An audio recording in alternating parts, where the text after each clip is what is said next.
বন্ধুরা, আজকে আমি খুব সহজ পদ্ধতিতেই বানালাম চিলি সোয়া। প্রথমে সোয়াবিনটা সিদ্ধ করে নিয়েছিলাম। লঙ্কা, পেঁয়াজ, রসুন আর ক্যাপসিকাম একটু কুচিয়ে কড়াইয়ের মধ্যে জল দিয়ে ওগুলো দিয়ে সোয়াবিনগুলো দিয়ে ভালোভাবে নেড়ে নিতে হবে খুন্তির সাহায্যে।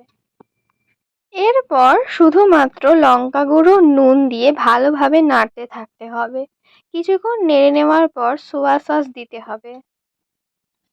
তারপর একটুখানি টমেটো সস দিয়ে দিতে হবে, দিয়ে ভালোভাবে নাড়িয়ে চাড়িয়ে নিতে হবে। কিছুক্ষণ এইভাবে নেড়ে নেওয়ার পর একটা বাড়িতে অল্প জল নিয়ে তার মধ্যে 2 চামচ কর্নফ্লাওয়ার দিয়ে ভালোভাবে জলটা মিক্স করে নিতে হবে। তারপর ওই জলের মিশ্রণটা সয়াবিনগুলোর ওপর দিয়ে দিতে হবে। তারপর হালকা করে নাড়িয়ে নিতে হবে।